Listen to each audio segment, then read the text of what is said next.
And this is Veena, and this is Classically Black Podcast, where we talk all things classical music and being black in the profession. With trap beats playing in the background. All right. Hey, Veena, how you doing this week? Doing good. How about you, Delaney? I'm hanging in there. We're just going to jump right into the news this week because, So first off in news this week, Catherine Brown has officially stepped down as from her position as co-host of Classically Black Podcast. This is really not my fault. She won't be missed. So,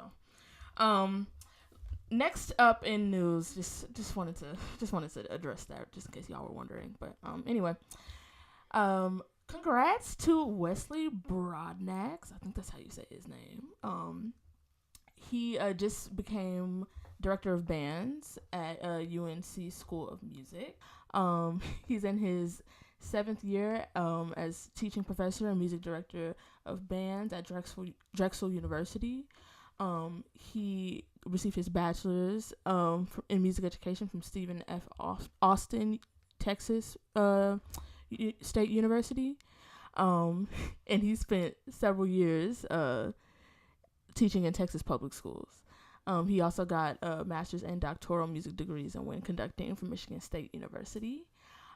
He's been a member of the West Shore Symphony, Greater Lansing Symphony, Grand Rapids Symphony, Jackson Symphony, Kalamazoo Symphony, and Midland Symphony. Chile.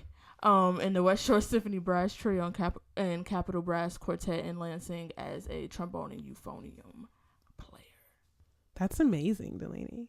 Because he out here for real. I mean, you would know because you're Veena. So. Oh well. All right, have to go. He also has a active schedule as a guest conductor all over the place. He's been resident conducting at Michigan State University, University of Alaska Fairbanks, Indiana State. I could go on for days. I mean, the accolades go on for days. So we not finna spend all day. Because we got an episode to do, so okay. The whole congratulations, right? Get the whole episode just being him. And then second, another excellent black person being appointed at Peabody Conservatory, trumpeter Billy Hunter, who first of all we already knew because he's principal trumpeter of the Met, of course. Who? But who else? Who else but him? He just recently got appointed to professor of trumpet at Peabody Conservatory, or as y'all know from our 2 episodes ago, Peabody. She who shall not be named said that somebody told her that it was called Peabody. Peabody? Right. I was like, wait. But he's principal trumpet in the Met. He's been there since 2004. He's been guest principal trumpet with Philadelphia Orchestra, and just about a million other orchestras. So we're not finna be sitting here all day. My hair getting gray. My edges are receding. I mean, what else? I'm gonna be like, when they do that time lapse into skeleton. I have to go. By the time we finish his bio, we both gonna be wondering when our grandkids come in from playing outside. If the podcast is still here, because it's gonna be 84 years until then. So. I mean, we go. So that's gonna be it for news this week, and we're moving on to intermission. Okay, so first of all, y'all mad fake because ain't nobody say nothing about I bet you ain't nobody. What's going on with the mic? That's what you get.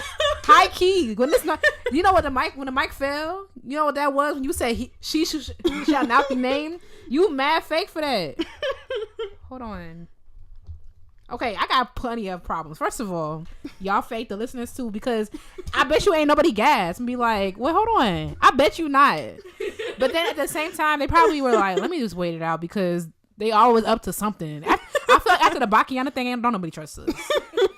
Bakiana slapped. Period. Point blank. Period. But I'm back like we never forgot something.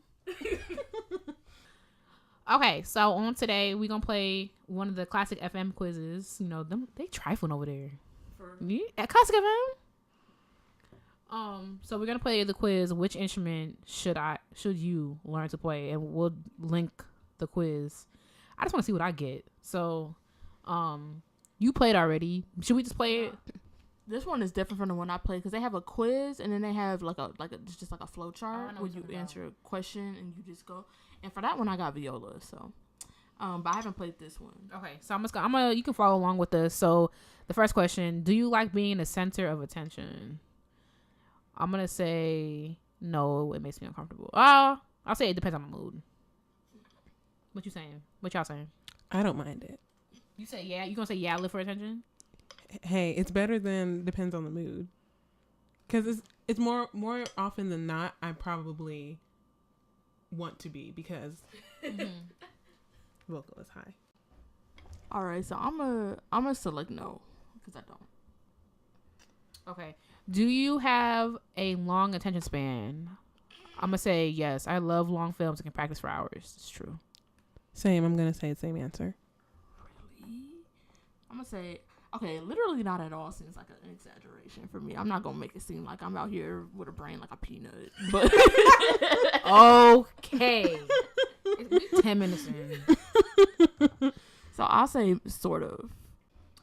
Pick your favorite composer. What's listed here? Oh, thank God they ain't offend me. Bach, John Williams, Mozart, Gershwin, Rachmaninoff. I think out of all of these, I'm gonna pick. Ooh, I'm between Bach and Rachmaninoff, honestly. I'm between Mozart and Gershwin. You're not gonna pick your boy Mozart? I feel like you would like Mozart. I like Mozart, but like I'm good on him in this. I'm gonna pick Rachmaninoff because he be all. What is he? What piece is that? Shut up. I'm going to do Mozart because I love Don G. Don G is my favorite opera. I'm picking Bach. Okay, I'm already triggered by this question. Like, they really don't even have to. Why they yelling? Why are they on our necks? Right. How tall are you? I'm going to say, average height. I'll say average height too. I'm not average height at all. I'm 5 feet, so I'm going to say I'm so short. I'm average height. Okay, do you prefer sitting or standing? Definitely sitting. I'm going to say a bit of both is a little bit healthy. What to say? Yeah, it's probably healthy. Certainly healthy. Certainly, yes. I'll do a bit of both. But sitting's fun, and you can sit different ways on different chairs, lounging different. That's very true. Who are you sitting on, Delaney? I'm asking you. No. Who are you sitting on? Who? I'm asking you. No, but like, who are you sitting on? Tell the people. I'm asking you. So who asked this? Like, someone was like, I'm convinced Katie has a boyfriend. And I was like, where in between Viola and Cardi B did y'all make that assumption in 30 episodes? What's the truth, Katie? Don't do this, Veena. You are a guest here. Shout out to Veena for trying to get the truth. Shout out to Veena for being trifling. It's just my investigative reporting skills. Don't do this, Veena. Coming I thought you liked me. I do, Katie. Don't make this be a thing where, because I already got to deal with Delaney. Don't. What you mean? You see the way your lips curled up? That's what I mean. We didn't even get past the question. Oh, I said, I'm going to say a bit of both. Okay, me looking lazy. I hate standing. What a stupid thing to do. I'm happy that I can stand. Not a stupid thing. Standing is stupid. Right? The whole concept? Not the whole concept. You got so mad. You were like, how dare they say standing be an option? But of the two options. That's why you put a bit of both, though. Like, not just one or the other, but like you have options to do both. Okay. Do you get on with your neighbors? Oh, this is written in Britain. I was Written like, in excuse me? Oh, I thought you meant the language. You see how you try to comfort me? You see that? You suck. I know what this means because I watch British people on YouTube, but do you get along with your neighbors? Sure, they're nice enough. Yes. Neighbors. Oh, my one neighbor is fun. Like the I can't even say. But he be like, I can't even say what he be saying to me, but he's fun.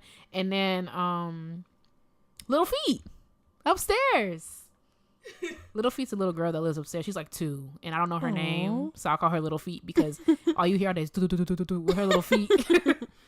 I'm gonna say, yeah, mine are nice enough. I live in like a apartment house kind of thing, so I have like upstairs neighbors a lot, like on 2 different floors. They're nice enough. They don't make it too loud, so I'll say they're nice enough. I'm gonna say yes, they're so understanding because I practice, but also I balance with the fact that you have a toddler upstairs, so when she doing all that, you can't get mad at my box. It's just, and also like I normally practice really late. Like I'll be going till like 12 and she don't say nothing. So yes, they're so understanding. I mean, that big old sound. What could she say? What's the answer to the question?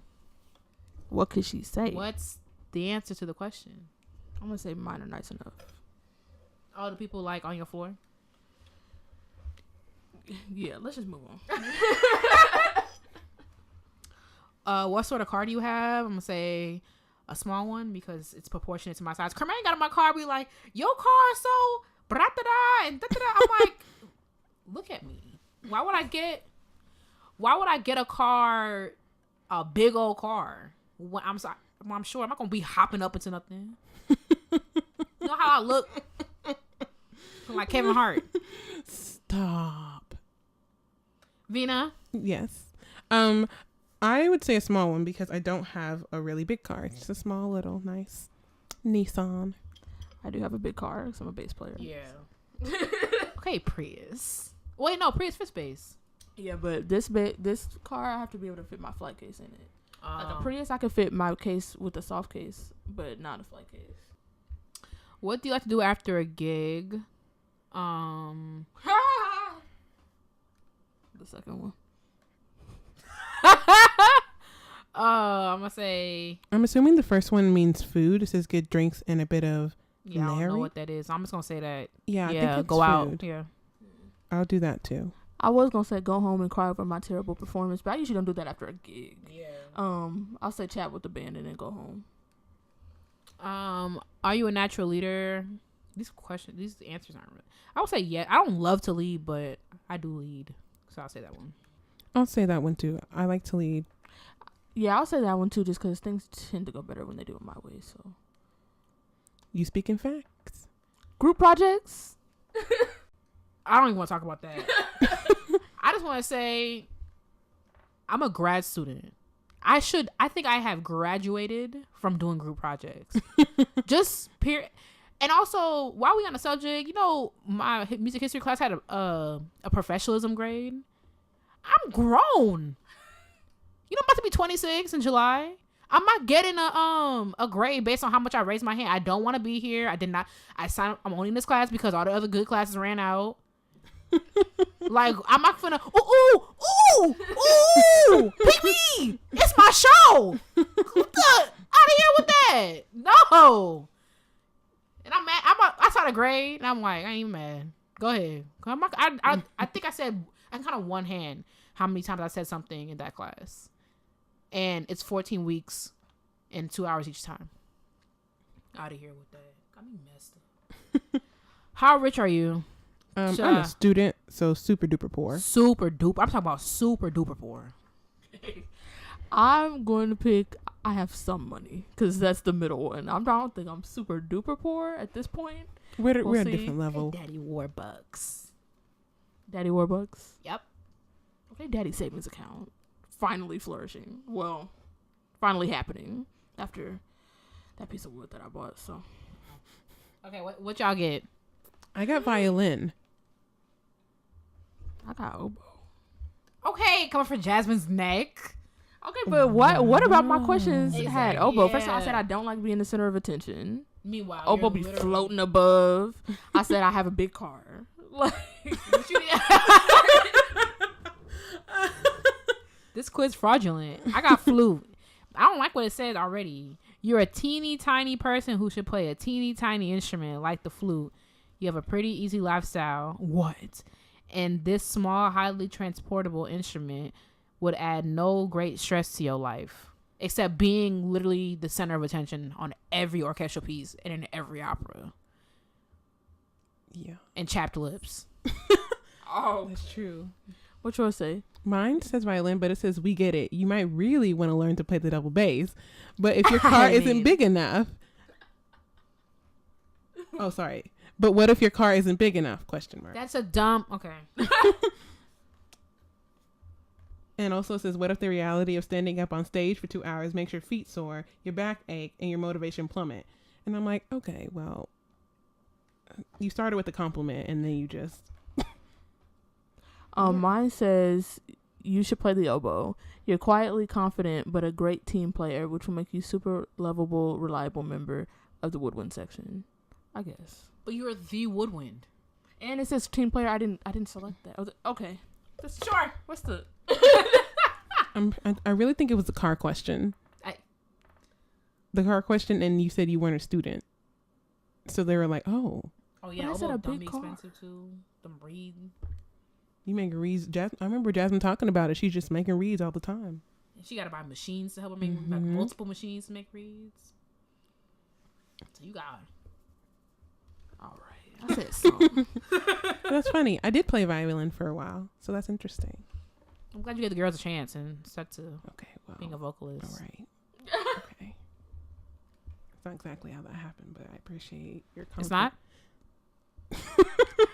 We'll link the quiz. If y'all got time, take the quiz, and we are moving on. All right, so now y'all finally gonna get to know Veena. Hey, Veena. Hi. So we're gonna ask Veena a couple questions about herself, so y'all can get y'all edges snatched clean off before Black Excellence. Imagine going to school with Veena. It's been okay. An inspiration, but just like we should do a classically wide edge control. Could you imagine? I'm packing my bags. Veena, I have to go. I just called the Uber. He'll be here in 2 minutes. Great, 2 minutes. Let's go. You called an Uber for all the other vocalists to pack up and go. That is because so thoughtful. Wow, what a humanitarian. Right. I mean, they might as well. They can start doing all kind of stuff. What's all the stuff y'all don't do? The stuff y'all don't eat and drink. Yeah, they might as well do that. What they need vocal cords for now? What they need the vocal cords for now? What they need them for? Veena.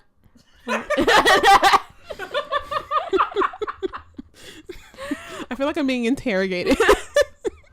We're trying to support you and also like let the girls know that their time is up. Okay. Well. I mean, their time never started, but yeah. I want them to hear this sigh.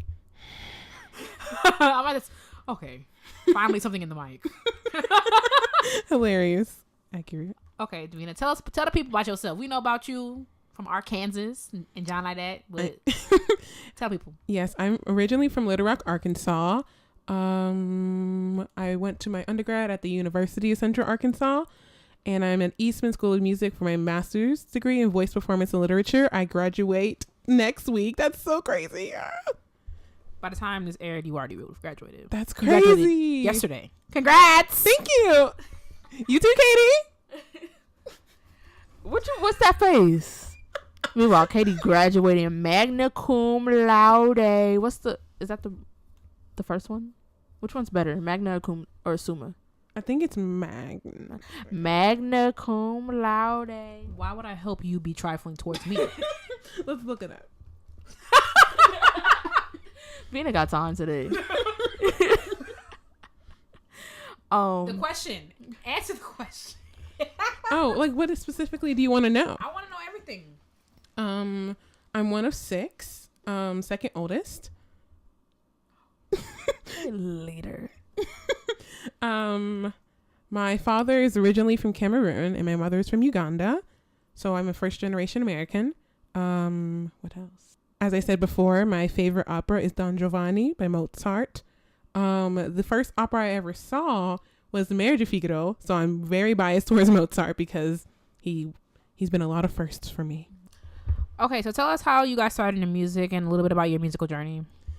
So I got started in music at a young age. I joined my church choir and went up through the ranks. And in elementary school, actually, I went to go see the Nutcracker with my father, was inspired by the dancing and especially the orchestra. And I remember I was sitting in an area where I could see the first violinist, and I was like, I don't know what that is, but I want to play that. And so my dad was like, okay, I guess we are getting lessons. And Dad? Of all the instruments on stage? No, I'm just it's kidding. the one I could see, and that's the one I saw the sound coming out of. But so I played violin and I'm subscribing. Thanks, Delaney. Meanwhile, you came for them last week on the episode. What'd I say? You said something about they don't have Oh, to okay. I love how as soon as she remembered, she was like, wait. Veena, are you ever on my side? I am, Katie. I'm always on Sometimes. your side. Always. If I weren't on your side, Here you go. I wouldn't laugh. Wow. Okay, keep going. So I played violin for a few years. And then when I got to middle school, the reason I dropped the violin, which is, it's really sad, but it was... Also, the kids drop the violins all the time, so. Give us a reason. I'd love to hear one. Well, choir and orchestra met at the same time. And so they were like, you have to choose between choir and orchestra. And I was like, well, I've done choir a lot longer. I'm going to do choir. It was one of those things where you're younger and you're just like, I'm going to pick choir. And so that's ultimately what happened. So my violin continues to collect dust. And here I am at Eastman. I knew you are so annoying. I still have my first violin. It's in Little Rock right now in my house. But yeah. Do you still know how to play it? I'm really, really rusty. How long did you play violin? I played for about 4 years. Girl, we about to play, you could play And that's exactly how it will sound. You don't want to do that, Katie. Who know that piece? Name that piece. Put in the comments. He's lit. Suzuki did his thing on that. Ain't no. No. That piece goes. Shout out to Eileen. We used to play that all the time. Yeah, that gave me I feel like it really helped my ear to play violin for that long, because going back into choir, it did. Because going back into choir, I didn't have solfege at the time and I didn't have numbers. We were just still learning things by rote. So when we were going into learning like numbers and stuff like that, I was like, oh, I'm just going to associate with like how I used to like hear it on the strings. And so that transferred. I did choir for a long time. I love choir. Choir was my life. Let me tell y'all, I was that person. You know how you have those people in orchestra? Because you know the choir kids in high school are so extra. And then low key, let me tell y'all something. So the instrumental teachers low key be roasting y'all, because at the at the beginning at my school, the first concert of the year would be combined choir, band, and orchestra. So my teacher would always be like, when a piece is done, don't be like them choir kids. You just clap. That's all you got to do is clap. Cause y'all known for being extra. Ain't nothing wrong with being extra. I'm extra, but y'all be like, oh, what? Woohoo! And he was like, just clap. Don't be like the choir kids. I'm like, oop. We just love to express ourselves with our voices. That's why we're in choir. At what cost?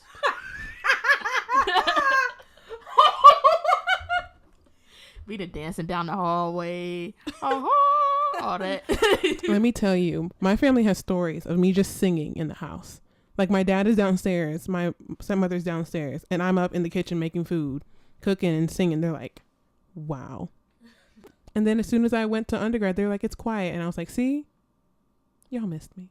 So I did choir for a very long time. And then in high school, I got introduced to opera and opera singing and different composers and things like that. And ultimately was like, I want to sing opera. And I found a woman named Dr. Shotard, and she had this after school institute where people could learn about opera music. And we did scenes programs and a lot of fun things. And through a voice teacher I had in high school, I met my undergrad voice teacher, Dr. Martha Antolik, and she has been wonderful. Or she's wonderful. And we spent 4 years together. And then I graduated. I came to Eastman, where I studied with my wonderful professor, Professor Catherine Caldrick. She is a queen. If she ever hears this, you are a queen. Thank you. And yeah. Here's this. Professor? Oh, I'm going to send this to her. Veena? Yeah, go ahead, send it to her. I still got another year. Okay, but pin drop it Well, I guess there's no point. We've been dragging choir all through this. But we stand. Oh, she was on the parking lot when she was all cute and stuff. Mm-hmm. She came out. She was like, what did she say about how we were dressed? She was like this wonderful group of well-dressed people. She's so cute. She is. And her, no man, I ain't gonna say that. Oh, her car? Yeah. I loved her car. What did her bumper say? It was cute. Should we say that? It's her license plate. Oh, sorry. Yes, her license plate. Yeah, I don't know if we I don't know if we should say that. Yeah, I stopped myself. We're trying to protect her. I know what it says, but it's like her license plate is like dummy cute. It's so cute. If I remember, I'll tell you. Yeah. All right, so can you tell us about a special experience that you've had with music? That could be like a piece or a specific performance. I could talk to you a little bit about my master's recital. Let's hold off on that. Hold off? Okay. Unless you want to, we can swing it. You don't have anything else besides your master's recital? Like, there was no piece before that, like, you were like, this dummy cool. This has a lasting impression on me. No, yes. I was going to say, my first English aria that I learned was My Man's Gone Now from Porgy and Bess. And that aria was like life-changing for me because I was just starting to learn arias. And so I was just like, this one's kind of huge. And then I went on YouTube, as one does, and I looked up all the people who sang it before, and Audra McDonald sung it. What a queen. Let me tell you. And she's living her life with her little baby on Instagram. I stand. They're just great. She's so cute. I love everything she stands for. She's a queen. And that piece, like, will forever be a substantial piece of my life, just because it was one of the first arias I learned. And just the message that it displays is about a woman who is grieving her husband who's just died from these circumstances out of her control. And she's just like, I know I'm usually the strong person, but here I just need to cry over my husband who I just lost. I can't be strong. I don't have the energy to be. I just have to weep. Okay, so let's get into something a little different. Tell us about being Black at school. So you can talk about like your experience, like in undergrad, and then your experience here at Eastman. And like, I'm curious. I think this is our first vocalist on the right. This is our first vocalist we're talking to. So it's like, I feel like y'all, from the outside looking in, y'all have a completely different experience in instrumentalists. So I'm just curious. I just want to tap into that. Like, tell me about your experiences with that.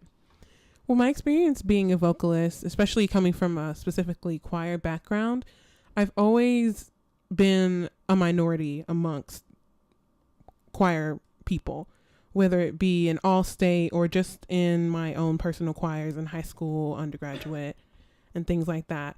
It's been interesting because a lot of schools, rightfully so, they incorporate a lot of music written by African-American composers. So they do a lot of spirituals.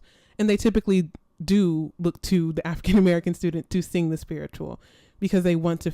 Yikes. Can you imagine being in an orchestra and like they finally do a piece about William Grant Still and to be like, Donnie, you want to tell us about your uncle, Granty?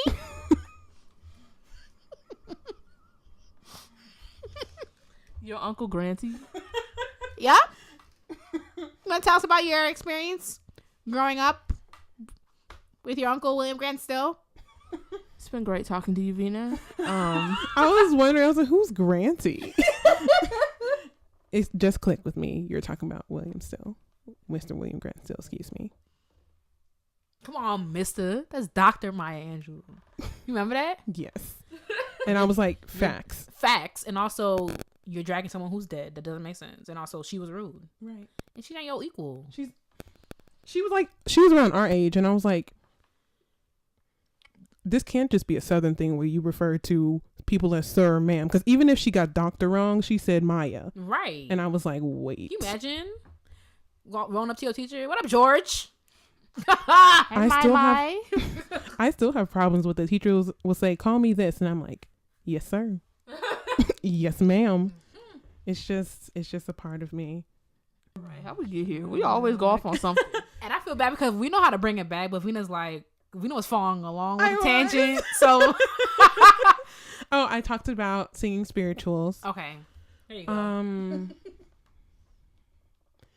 Something that was really beneficial to me was that my teacher specifically, she she made sure that I knew about more composers than like, not that Moses Hogan wasn't a wonderful composer, but she made sure that I had a diverse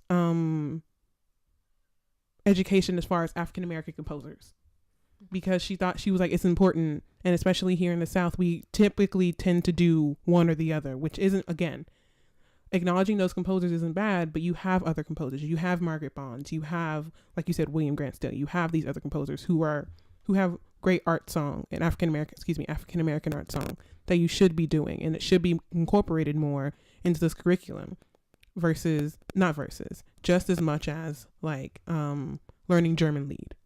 And so she was really impactful in that way of making sure that I was doing pieces that were diverse across the board. At Eastman. Do you say Eastman or do you say Eastman? I say Eastman. I've never heard someone say Eastman. That's crazy. Go ahead, girl.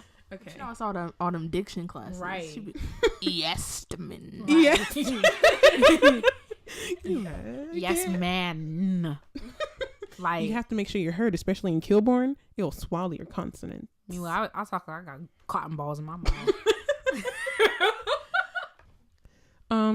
At Eastman, I've been really lucky because I've gotten opportunities to interact with other African American students. Where in my undergrad, there were maybe a few and far total in the music department, but as far as vocalists, we were very spread out and very into different things. Like, I think in my year, I was the only vocal performance major.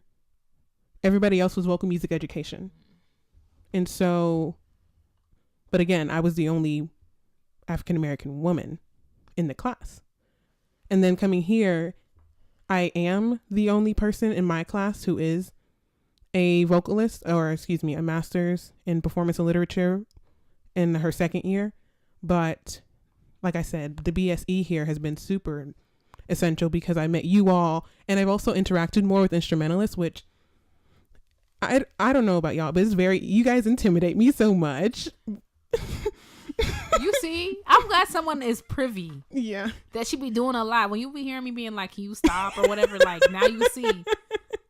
And then she do that. You know what you did.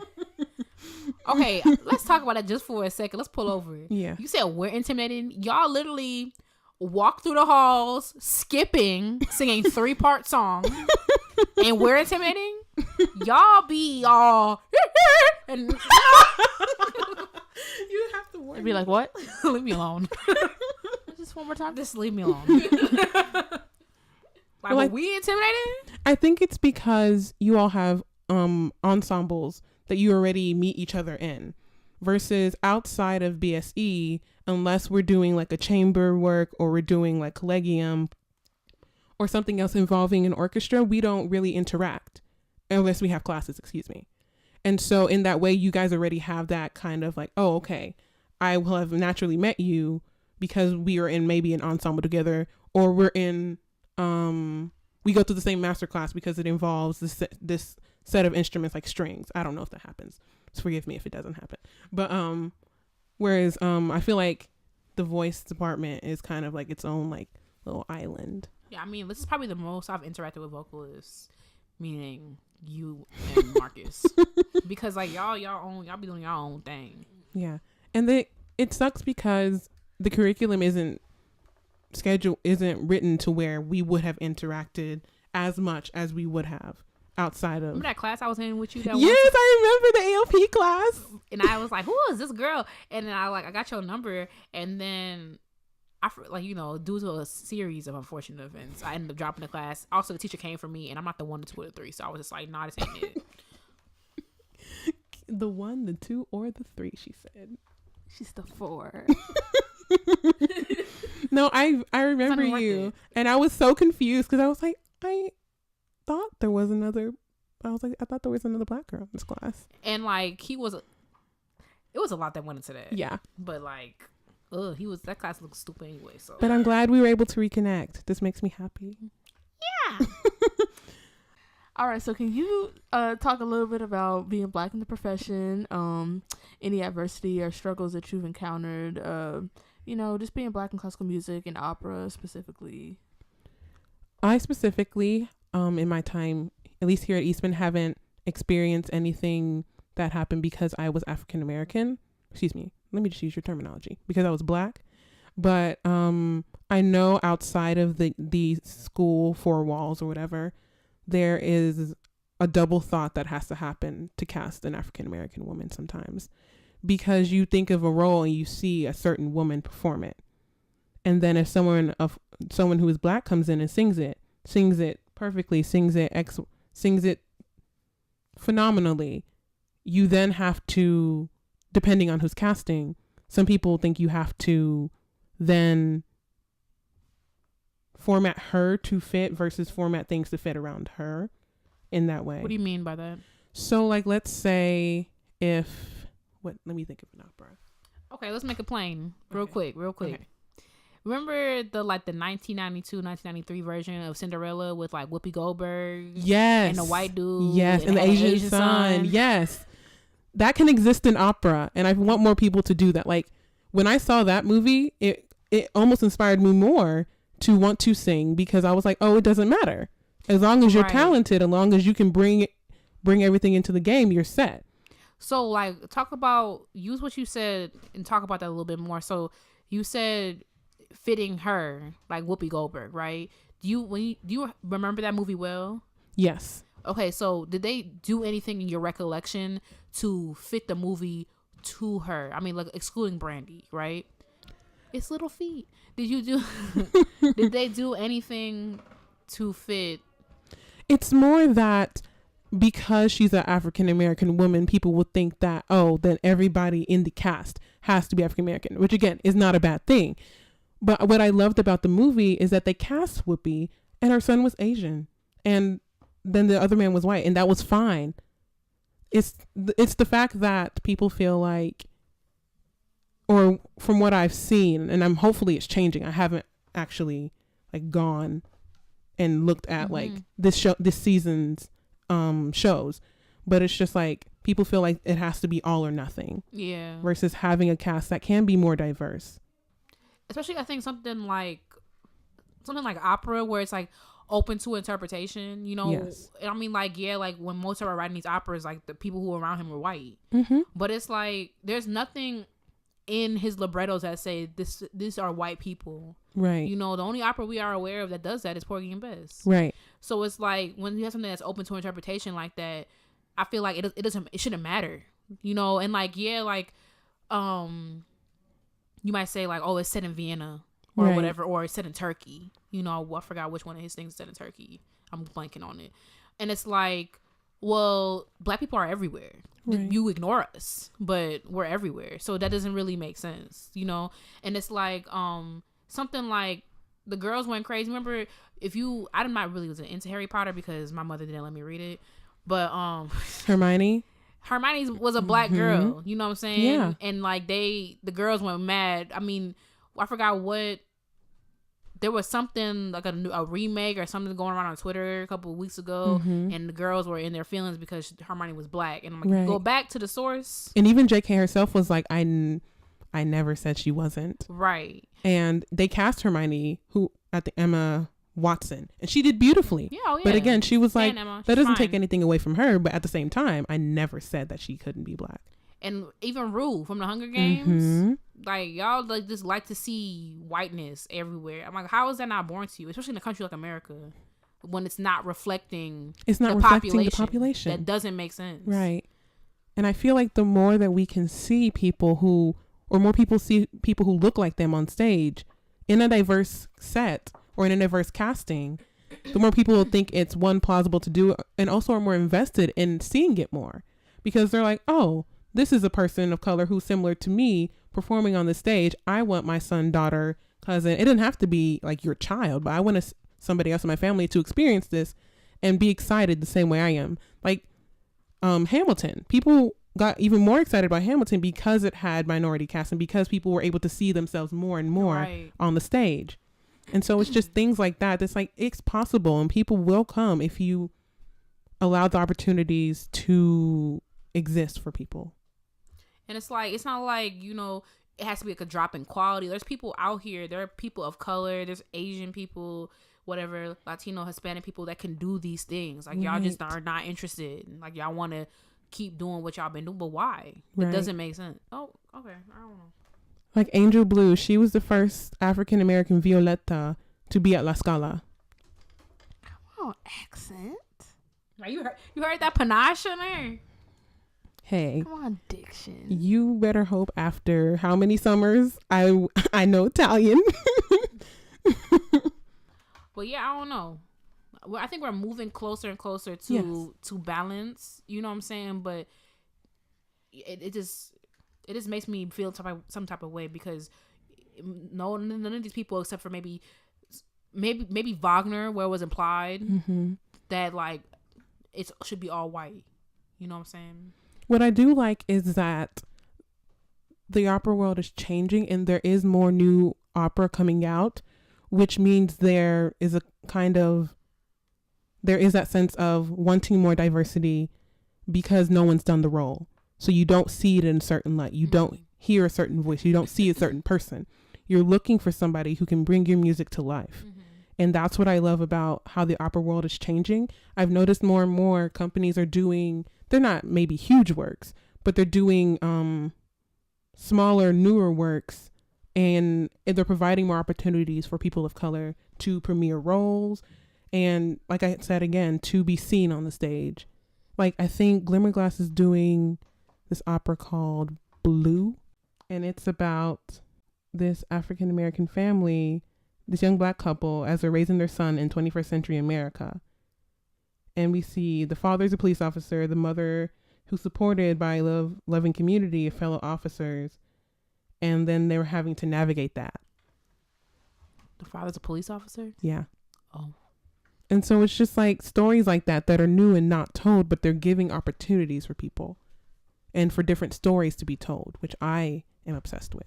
Right. Instead of just, I love you. Well, I love her. Well, I'm going to kill you. Well, now I'm sad because you dead. Nothing's wrong with those stories. Because those stories exist amongst... Yeah, act one over. Now act two. I'm sad some more.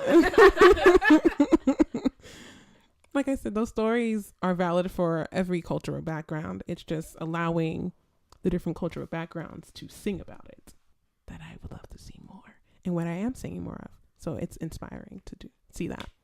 Okay, so tell us about excuse me. Tell us about some initial struggles you faced being a classical musician.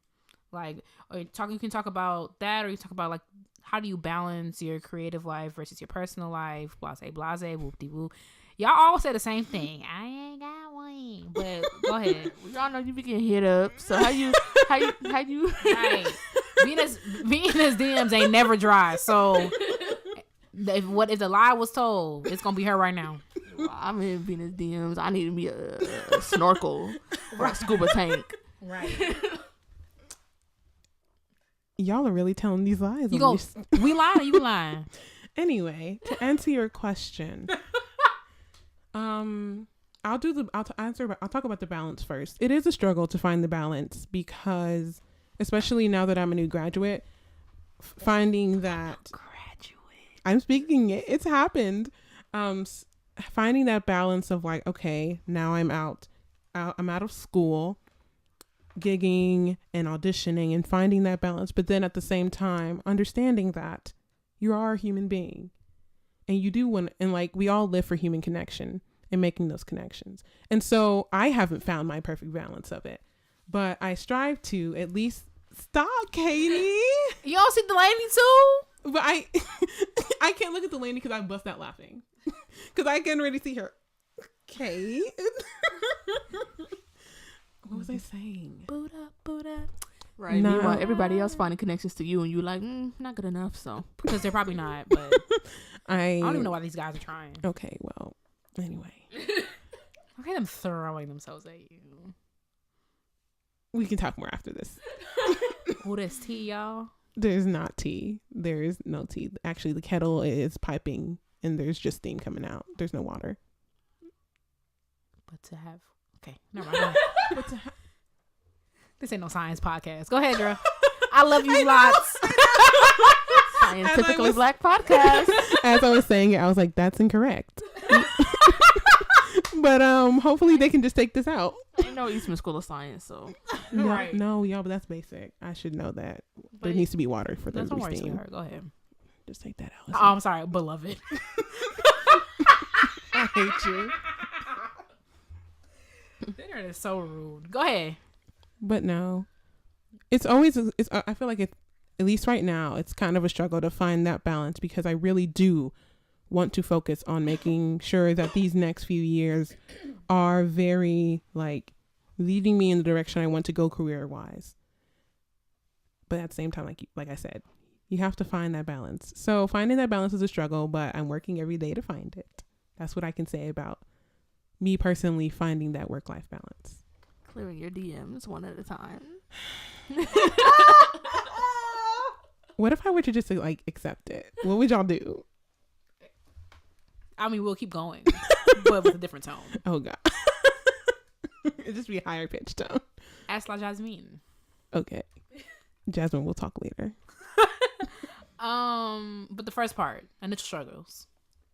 Some initial struggles I found specifically for me and my voice were finding pieces that worked for me.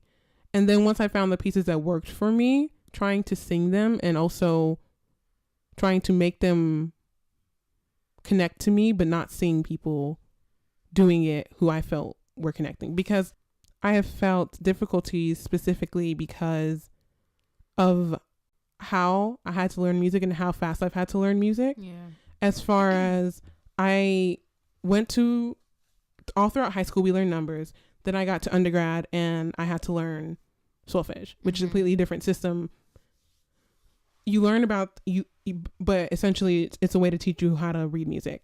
So learning that, and then once I got a grip on that, coming here and they do numbers, and so just trying to stay above water about learning and doing all that stuff, but also at the same time, because I don't have anybody else in my family who is a classical musician, so not having that immediate connection to somebody like growing up who sang opera music, or somebody who had a connection immediately. Like I was really blessed because my church director, he guided me through a lot of things and he was very helpful in my music development. But outside of him and the people he knew at the church, that was all I had. And it was just trying to figure that out, especially in an environment like Eastman, like coming from Eastman, from a school that it was more of a teaching college versus anything else. And so coming here where they're very, very academic was a big struggle for me because I was like, it's for everybody, sis. I was like, they're eight, okay. Like I'd heard the words before and we had gone through it, but not in the depth that they have here. They drag everything out here. And so coming here, it was really intimidating because it was like, I felt like I had a huge learning curve.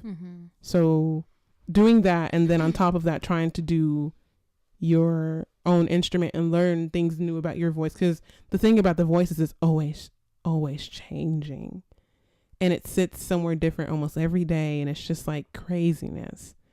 And so it's because it's not like something you can just tune and it's like, okay, we're out the door. I mean, hold on. Because sometimes stuff just takes longer to set. Like you feel differently every day. Yeah. It's like, I think it's similar. It might not be as different as what the voice is, but like my viola feels different a lot of days. Okay. Yeah. Depending on the approach, morale. I don't know these things. You got to tell me. We'll talk. Yeah. But so coming here and putting that together was a bit of a struggle. All right, so can you tell us what are some of the things that you changed personally when you decided to pursue music? That could be like a lifestyle change that you made, your personal life. We talked a little bit about like how you balance stuff, but a lot of people when they decide like, okay, I'm going down this track, they have to restructure the way that they do things, and especially since you're a vocalist, I know you gotta. You gotta buy your stock up on scarves and tea and stuff. So and chemises. I definitely do have a lot of scarves. I'm not gonna sit here and lie to you, but I'm low key extra, but I love y'all. sunglasses and everything. Walk into a room, puppy and purse is fine. No, I'm kidding. But some things I did change. Like I had to change what I ate because I discovered I had an allergy, and like my peanut and tree nut allergy. And because of that, that kind of like shaped the way that I like what I eat before I perform. Because typically I could eat like some peanut butter, something with like protein like that, put it in a shake, call it a day, and the peanut butter would be filling enough to sustain me through the show. And like have some honey, have some ginger tea, and like call it a day. But since then, I've had to, or I should say, my diet has had to be something that's more like spinach and alternative protein based. I still eat meat a lot because I'm sorry. It's just, I love it. All right, let's get into it. No, but we talk though. Yeah. There's no beef. Okay. Sorry, that was a meat joke. So food habits definitely had to change. You have to stay super hydrated. Like I carry a water bottle all the time. I'm drinking water all the time. As far as like lifestyle, especially since moving up here to Eastman, it's quite drier up here than it is in the South.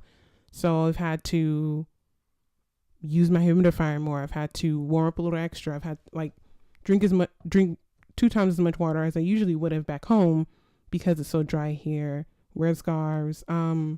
Personally, I've been so focused on like making sure I'm getting into a great grad school that I've like powered through. I have great friends, but I didn't really connect with too many people because I was like, yeah, I know what you're saying. Because I was like, I have my core group. I'm set with my core group. I love my core group. I am not planning on staying in Arkansas. So that was like a mindset shift for me because I was like, I'm leaving Arkansas. So I have my core. I feel comfortable with my core. This core will be with me when I go and when I come back and wherever I go. And so definitely it taught me earlier to pick my friends wisely because the people who I chose to be with were the people I wanted. Like regardless of where I went in the world, I would always want to communicate with. Like we don't communicate every day necessarily, but when we do communicate, we like pick up where we left off. And that's something I really value that I picked up early on because it's been something that has stuck with me till now. And I'm really happy has. Okay. So tell us a little bit about your recital. Like you had Veena. I mean, my edges are probably still in Kilburn Hall to be honest, but like she just dusted the girls. I mean, her recital was dummy good. Remember when everybody was so stunned they forgot to clap and she had to tell us to clap? Right. Like it was I forgot what piece it was, and people were so like flabbergasted that they didn't like clap, and you were like, "Girl, it's over," and we were like, "Oh, okay." But tell us about your recitals more specifically. Tell us about the theme of your recital and how you came about, coming up with that and how you executed blase whoop de whoop. So the overall theme of my recital was the oppression of women. I sang pieces by Florence Price. I sang pieces by Joseph Marx, Hugo Wolf, Xavier Montalvat, and a new living composer, Maria Thompson Corley. I chose the first and last pieces, specifically the Price pieces and the Corley pieces, because a big part of my master's oral presentation, was focusing on the importance of African American female composers and their impact, and how by doing more of their music, you're not only celebrating those of the past, you're uplifting those women of the future. And I thought that was important to do. Preach the gospel. When picking the other pieces, I also did Louis Aubert. That was my French set. Come on, sit. When picking these pieces, I wanted to do pieces about women of color, but when I looked at my criteria again, I had to do German, and German doesn't have a lot of pieces that are specifically women of color. So what I decided to do in that aspect of it was pick pieces that were sung, that could involve a woman of color. So for the Wolf set, I chose Anakreansgrap and Kennst du das Land. You gonna have to. Kennst du das Land is the story is based off a story of Mignon, who was an Italian girl with a French name who joined a traveling circus in Germany. And in this setting of the piece, she's more mature. She's a bit older. And so when she's asking, Kennst du das Land is, do you know this land? And so she's asking about, she's traveled and she's older. And she's with this man called Wilhelm, who's this weird combination of someone who she sees as her lover, her protector, but also her father. And so it's, yeah. All right, crazy. Now hold up. Stop. I know it's crazy, but I chose it because I wonder what I was thinking, but when she said a weird mixture of, and then she said lover, and I said, no, hold up, we're just finna go. But ultimately, it's about. Y'all was having sugar daddies back in 18. But ultimately, stop, I can't. She would technically be a woman of color because she was Italian, in Germany, and so giving that perspective of she is a woman who's trying to find herself again. Now that she's older, she's like, okay, I've gone through this journey of who am I, discovering this and this. Am I this? Am I this? And it's like, okay, but like now that I'm coming to terms with it. Can we be together as I go into this next part of my journey? And then I did the two Marx pieces I did were based off of Italian folklore, and again I use the Italian thing to kind of symbolize, because that would have been the closest thing to fitting my overall theme of oppression. And so that was the German. And then for the French, the Louis Aubert were based off of these poems written by France Toussaint, and they're from the Le Jardin de Caresse. Come on, Frenchy French. The Garden of what? The Garden of Caresses. I see. I thought that's what it was gonna be, but I was like, you're correct. What you're thinking is correct. Veena? You're thinking is correct. And so we have two fluent French speakers amongst me. You don't, but okay. Oh, well, Veena probably do. You see, she go to the Garden of Caressing. Who caressing you, Veena? The songs were, oh, his name is Songs. That's what's up. It's like new. You know what I'm saying? It's like that's like a contemporary name. France like Toussaint. Song of Solomon. That's what's up. Meanwhile, Katie over here talking with me while she planted the Garden of Caresses. Right, planted it because I'm not in it. The seed come from you, the OG. The original. Caressy. OG Caress. I'm mad you ganged up on me. Like you, Because like you we both for me. like we both under fire.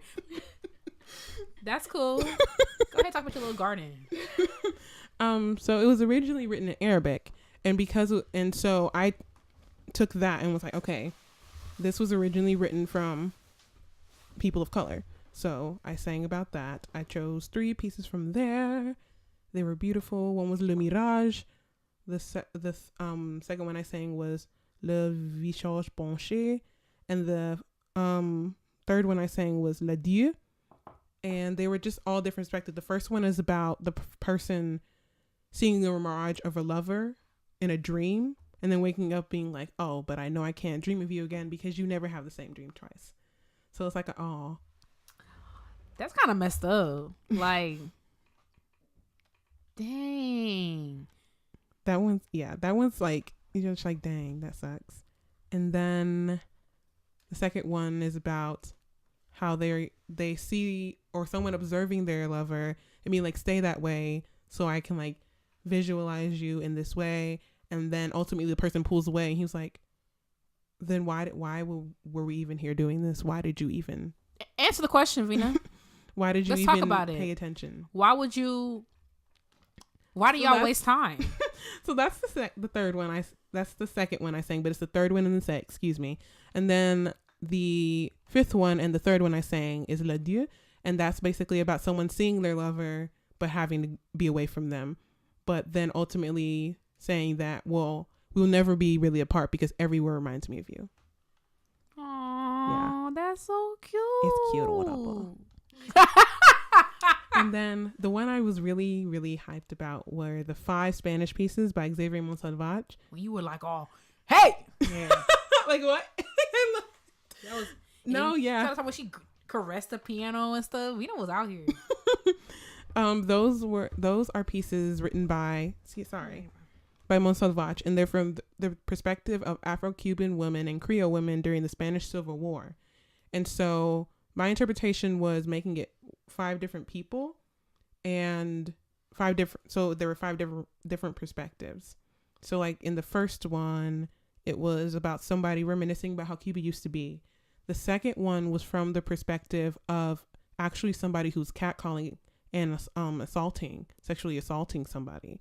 So it's from the male perspective, which was something I found really interesting doing my research, because I thought the piece was just like fun. It sounds fun and upbeat, but it's like, no, this is how, because this man is supposed to be playing guitar, and it's like he's just playing a little melody along, and you're supposed to take it lightheartedly, but nothing he's saying is lighthearted. Everything he's saying is very overtly sexual and very aggressive. Mm-hmm. And then ultimately in the end, the men, like, he's with a bunch of other sailors commenting on her, and they're all like commenting on her. And like the last verse is like the marine people see her and they move in closer, and we don't know how it ends. We just hear him say the first lines again. The Creole girl walks by with her white dress. How white the dress is, which is like a symbol of virginity, like how pure she is. And then it just ends with a hum. Wow. And like that piece is the one that just like I get like chills just like from how frustrating that piece is. Mm-hmm. And then the third one is about a cheveret, and what's ironic about the title of that, because cheveret is translated in French to a knight, but in the Spanish it's a bully. And the woman is singing about a man who's supposed to be protecting her, but at the end of the day ends up beating her and calling her bad and like slicing her up. Like abusing her. Because like he talks about how he cuts at the moon, he cuts at the song, and then eventually he cuts at me, the bad black woman. I know. And then like the fourth one is the sweetest one. It's the most memorable one for people. It's A Lullaby for a Little Black Boy. That's a Hey one? Okay. No, that's the last one. The Hey one. Katie took away from her side. You're lighting the mood. It's great. I love it. No, I love that one. That one's a lot of fun. But the fourth one is A Lullaby for a Little Black Boy. And throughout the piece, we can see that the little boy is of mixed race, because she talks about how his skin is dark, but his eyes are blue like the ocean. And so we get the context of the person singing is either his mother or like somebody watching after him. And throughout the song, she's singing and like trying to rock him to sleep and reassure him that he'll be fine, because back in that day, if you were mixed with any kind of white, you were still seen as a higher status than someone who was completely African American, or excuse me, completely black. And so, go ahead. Today, so maybe not status, but how they view. No, that's another conversation. So.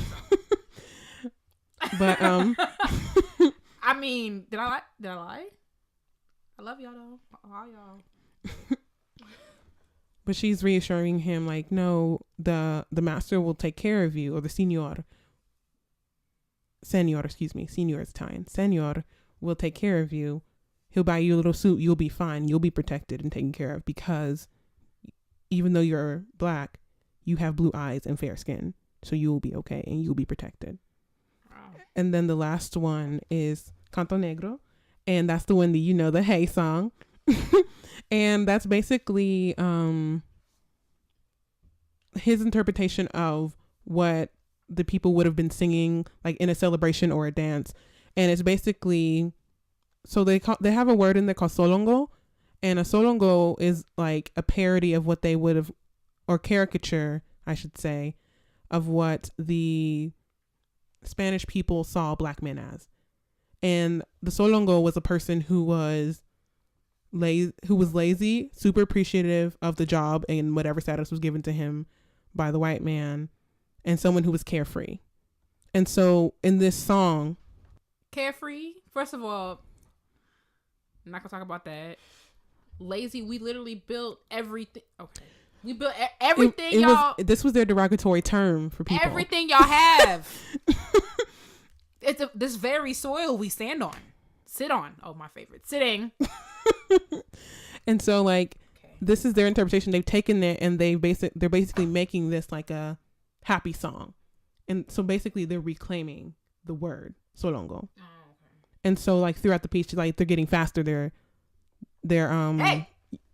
They have little outbursts like that, and they're like, right, should have been, hey, who wrote this? Mozart. No, but so that's that interpretation of that song essentially. But yeah, that's the Spanish set. And so I'm taking forever to speak about these individual sets. I'll talk about the last piece I sang was "Steal Away," which is an African American spiritual, and it was arranged by Maria Thompson Corley, who I had the wonderful opportunity to correspond with. I actually bought the piece from her, and I was like, I really want to do this on my recital, and I'm looking, and I heard one of my favorite singers, Daryl Taylor. He's amazing. But I heard him sing it, and I was like, oh, I have to go to like classical music reprints or music school. Maybe it's on there. It wasn't on there. And so the only thing I saw of her was her website. So I gathered my little courage, and I was like, professional email. I would love to buy this piece. Please respond. Which essentially is what I said. And she responded back to me. She was like, hi, I would love to. I bought the piece from her. We exchanged. She was like, I'd love to get a recording of it when you sing it. And so, yeah. I told y'all Veena was famous. Meanwhile, you was booed up with Augusta Reed Thomas. This is about Veena. You be like, it be the same stuff you be doing. You be like, oh my God. I'm like, remember that time? You be like, this not about me. Okay, but Augusta Reed Thomas ain't asked me for the official recording of. Right, she begged you. This lady asked Veena for the official recording of her piece. I just think it's fitting that it's called "Steal Away" because that's what you did to our edges. Yeah, what a way to end it. That was I good. I see what you did there. That's lit. Right, connection, like art imitates life. You know, that type of thing. That's what's up. That concept came from like the Middle Ages, art imitating life. That's what's up. So, and then you brought it back around to like the Ars Nova. That's what's up, sis. Double theme. Triple theme. You guys are giving me so much credit, and I really appreciate it. We just know what we know. We saw what we saw. So boom. But no, it was really awesome, and I sent her the recordings, and she really liked it. And so, like, What you mean she really liked it? She did. Probably ain't never heard nothing like it before. Okay, well. Now her speakers are busted out. She sent you a bill. No. Dang, she nice. Well, I bought the song from her. I'm talking about for her new speakers. That was a genuine sigh. I'm proud of that. I was genuinely like, what do you mean? And why would her edge? Yeah, we should do like an edge. It maybe shouldn't be like an edges because you can't lay what you don't have. But like maybe like an edge cream, like a growth stimulant. I'm gonna write that down. Growth stimulant. Yeah, says. Like like wild hair grow, like one it kind of smell kind of all. You know what I'm talking about? Well, but it does what it used to do. Mm-hmm. You can make like a classically black version of that. A growth oil. yeah. But no, that was amazing. She's great. And then my favorite set on my recital. Not that the others aren't great, but the one I did my oral presentation on. My TT Flow. My first try set. You saw it. You just said TT Flow, and I'm annoying. Nah. No, I did 3 pieces by her. I did Resignation, Sympathy, and Night. I was gonna say something, but I remember your teacher was gonna listen to this. I really enjoyed those pieces. The pieces aren't necessarily related. They're from her book of 44 art songs and spirituals. And I just chose them because I was just like, these pieces are gorgeous. You know what? Night is the last one. I don't know if I said that. Here you go, tying it in again. Resignation, because all the other vocalists, they resigning after your recital. And then sympathy, because you pity them. Because they got to give up all their work, because no matter how hard they work, they'll never be as good as you. And then night, because like they saying good night to their career. Yo, that's what. Yo. Veena, you just. It's just theme after theme. After theme. It's layered. It's new. I have to go. It's fresh. It's artistic. Never been done before. It's innovative. It's. I mean, have you ever seen Veena. No, let me. Are y'all done? Because I'm done. They are standing up.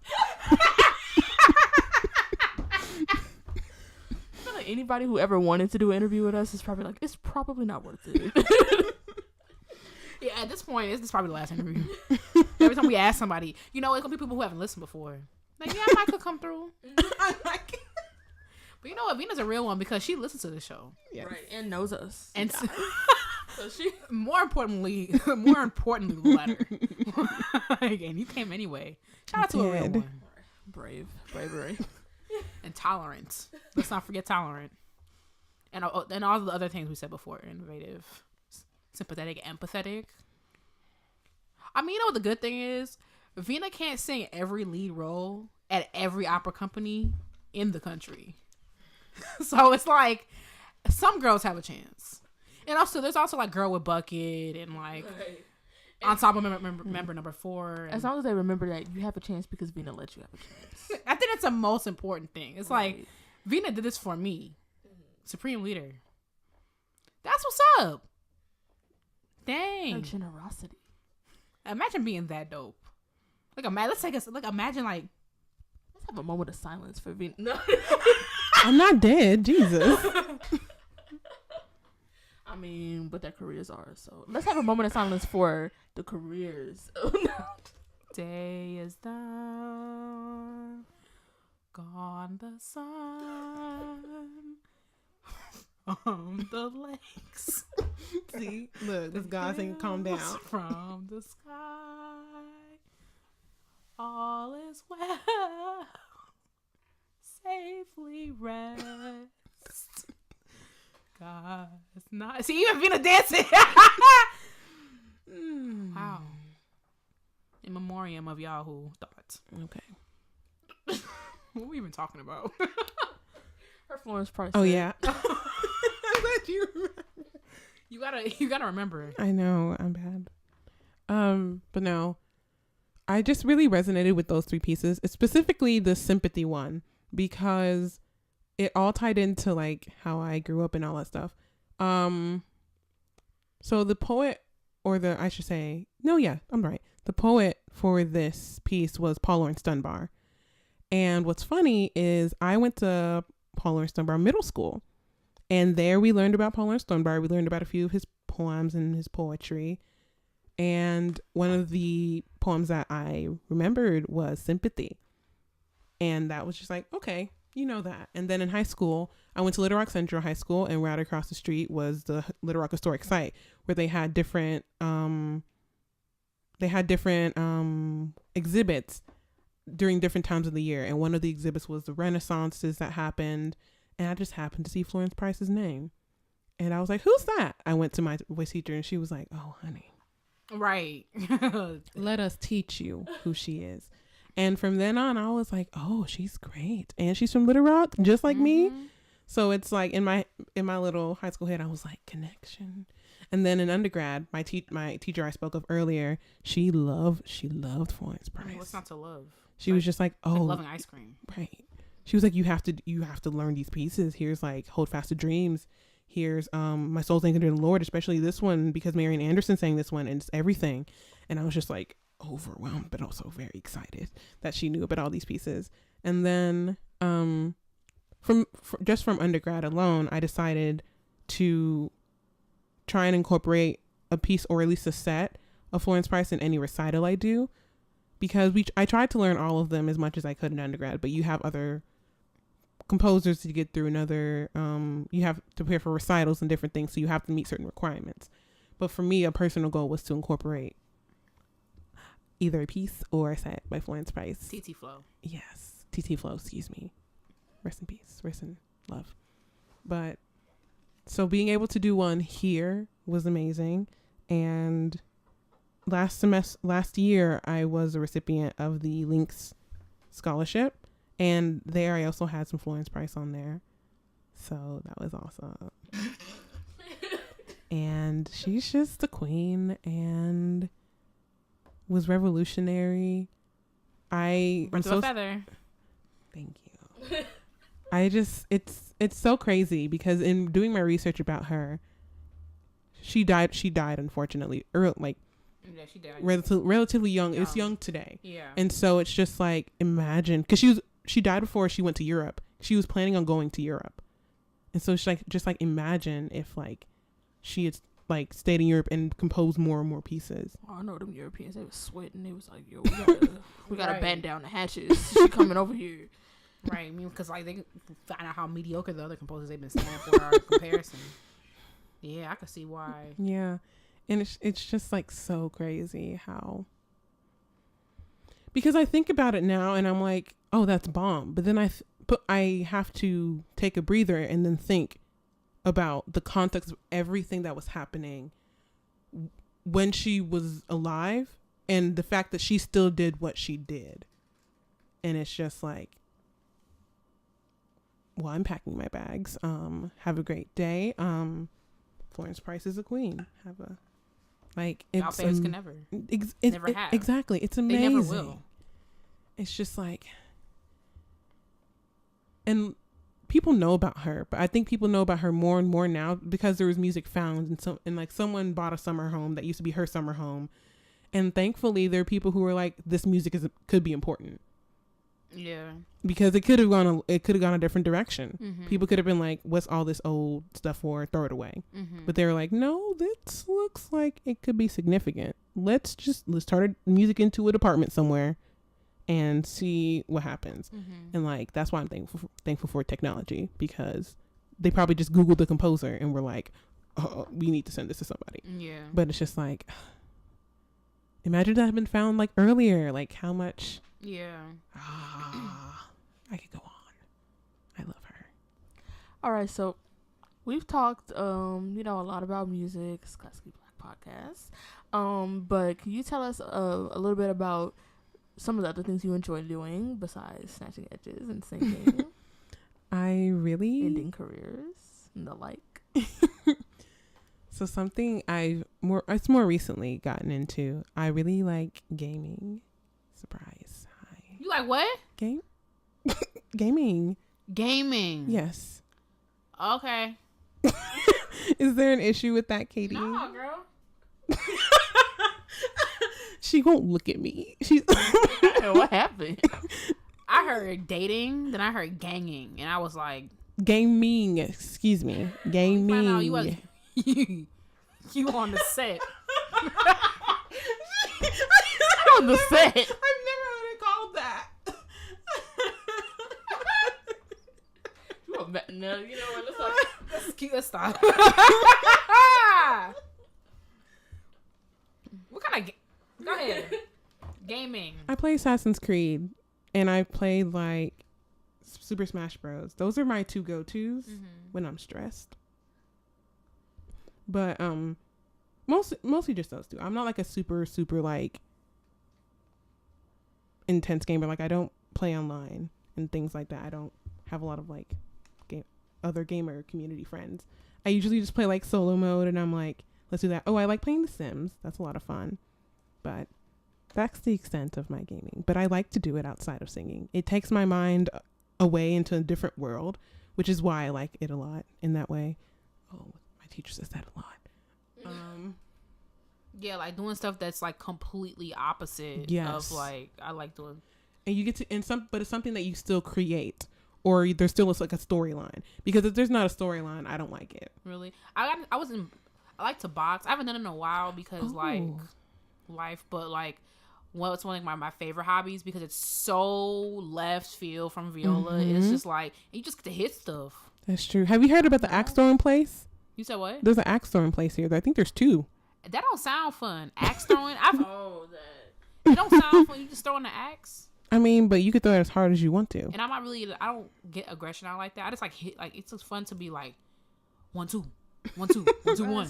You ask JB, he might not say it's far fetched. He's gonna be here like there's a connection. Cause my teacher does boxing, like he's an amateur boxer. There's like a connection with like the muscle groups to like playing bass and stuff. It's really interesting. But yeah, that axe throwing. I saw a video of somebody throwing it and then it bounced back. See? And then I was like, nah, I'm super good. I'm super good on that. Yeah, I also like Zumba. Zumba's a lot of fun. I don't like Zumba. Oh, you don't? I do not. It's not fun. It's not fun at all. But I remember I asked Mr. Taylor, I was like, yo, I'm thinking about getting into boxing. And I'm like, is it okay? Because now I'm spending thousands and thousands of dollars for viola. Now my arm, I punch the bag, my bones go back through my arm. So I'm like, yo, is it okay if I do this? He got all like, Mr. Taylor used to do that kind of stuff. Like, he got all excited. He was like, that's what he did? Yup. That's what he did? Like, can you go do that again? Nah, What he do? What he do? People can just rewind here. People can rewind here. What he do? People can. Just one more time. People can just.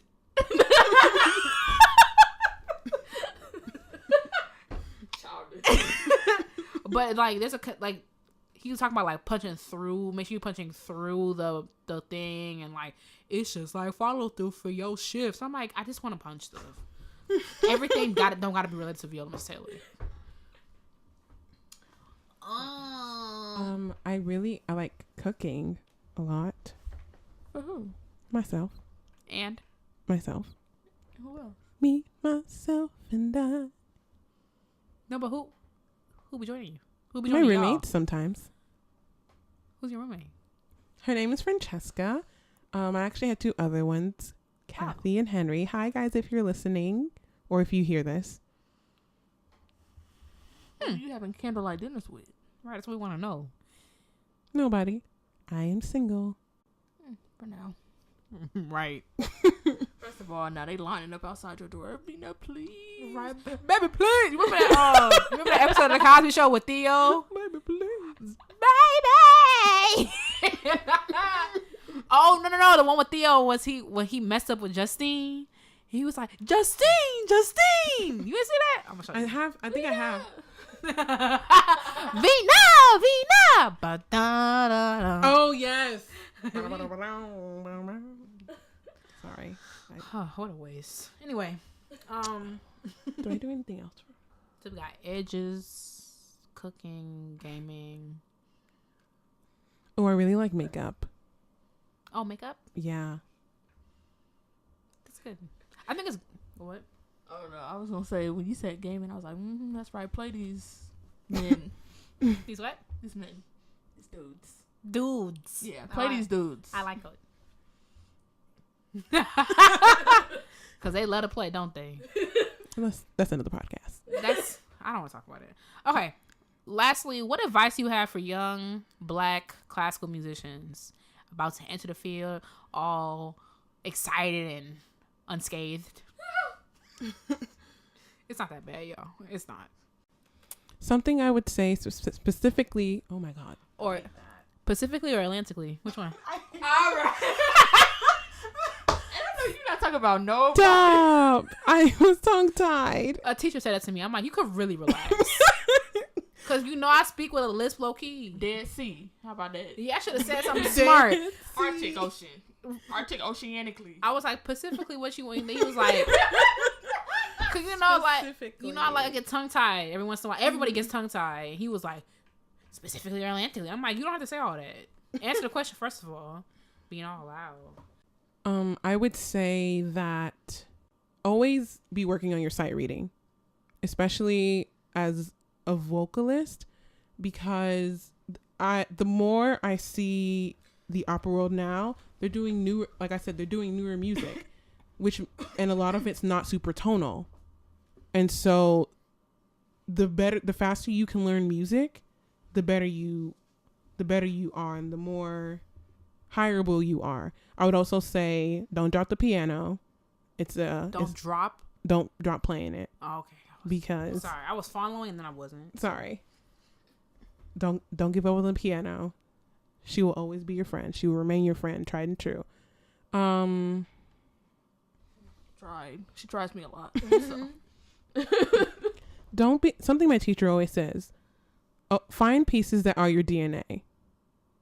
Like, I know it can be easy to get swept up in learning arias and learning arias, I would just say specifically, and trying to make sure that they're perfect and pristine. And that's wonderful. That's amazing.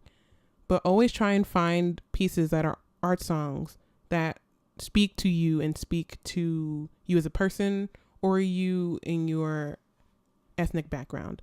Because I think like having those pieces in whatever set or recital, wherever performing you do, will do nothing but help your performing. And always remember, sorry, one more thing. No, girl. Always remember why you got into music. I think that's a big one. Because, and it can change. It's okay if it changes. Yeah. Like, but always remember, like the little girl who saw the orchestra for the first time. Like that kind of excitement. No, it wasn't for vocal music, but it was for music in general. Yeah.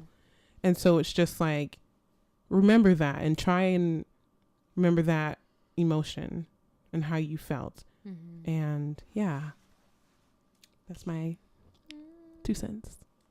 That was cute. Especially like the one about like remembering why we started. I think that's a theme a lot of people have said, like getting into it. I remember Caitlin said something really insightful. I forgot what it was. I know the gist of it, but when she said every day she chooses to do music. Yes. Yeah, like stuff like that. You have to like be, because this thing gets hard. You know what I'm saying? Right. Like it just gets hard, whether it's emotionally or like taking L's on auditions. It's just a lot, you know. So remembering that.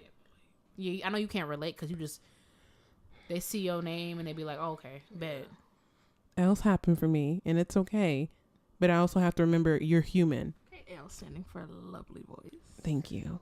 But also remembering you're human. That's something else too, because a lot of times it's easy to get swept up in, well, this person's doing this and the comparison game. But it's like you're also human and you have the skill set you have that can always be improved. Right. But you also have to remember this is where you're working on today. This is where you're working from today. At this age, at this time of the day, this is where you are. Mm-hmm. And then pick things like, yeah. There's a whole nother thing I could talk about, but yeah. So let the people know where they can find you, Veena. Like, tell us about, you have a website? I don't have a website, but I have a Facebook and I have an Instagram if y'all want to follow me. Drop that link, girl. Drop that link. I'll drop the link. So my Instagram handle is at Veena AkamaMakia.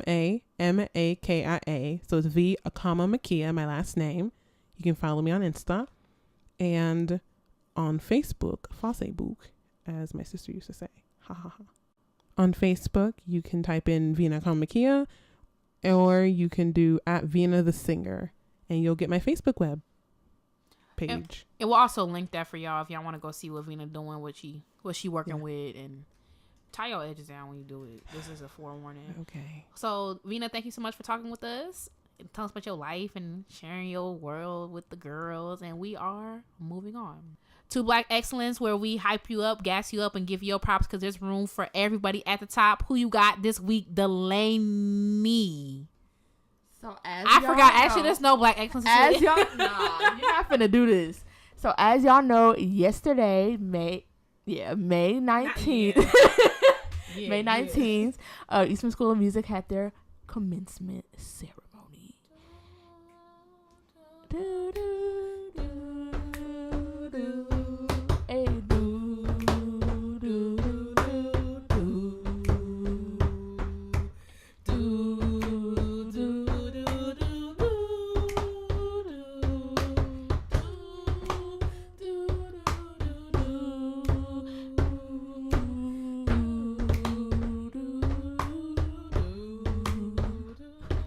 Veena ears ringing. She like, yo, where the pitch go? I thought we were going back to the top, and then we went again. Okay, but commencement, and how many of y'all is it? 7, 9? How many of us last week? It's 7. There's 7 in the picture, but I think well, a few. A few people who are Black and excellent graced the stage of Kodak Hall, receiving countless degrees from the Eastman School of Music. So I'm doing a joint group Black excellence, and they all got together and did this photo shoot where they modeling and doing all this, courtesy of Catherine. If y'all saw something extra, you know it had to be. You're like, of course, it's my idea. And I might as well just read off their names because, just to give them their own personal shout-out. Say their name. Right. So, of course, Catherine Brown, Catherine Virata Brown, and Veena Akama-Makia. Jordan Moore, Marcus Jefferson, shout out to Marcus, Geraldo Marshall, Jasmine Dakan, and Isaiah Chapman, all graduating from the Eastman School of Music, with various degrees. I just can't wait to see where their illustrious careers go. So congratulations, Black Eastman students, class of 2019. You got a piece of the week? Yeah, my piece of the week is in honor of Veena, the Queen of the Night aria, specifically the version by Diana Damro. Have you seen that? I think it was like 2010, roundabout, something like that, where she literally, there was no stage left. Where was that? Did she do it at La Scala? No. I think she did it at Covent Garden. I need to double check, but I know what you're talking about, where she's in this all black and she thing, has she had the thing. Head. I think that video, but okay, I already fell in love with opera when I played La Boheme, but that video like solidified it. Like, I've never heard such clean singing. Like, you could hear the overtones in her voice. Like, it was crazy. It was like, I'm a link it. Like, Diana Damro is like hands down my favorite vocalist, period. I know there's like so many. Oh yeah, sorry. Whew, I almost messed up. Veena's my first favorite. Venus packed her bags because I was lied to at the beginning of the show. But anyway, like I was saying, I just love Diana Damro. She's just so incredibly talented. I will definitely link that video. So yeah, thank you for listening to Classically Black Podcast. Don't forget to follow us on social media at Classically Black Podcast. If you have a piece of the week suggestion, intermission suggestions, Black excellence, shut up.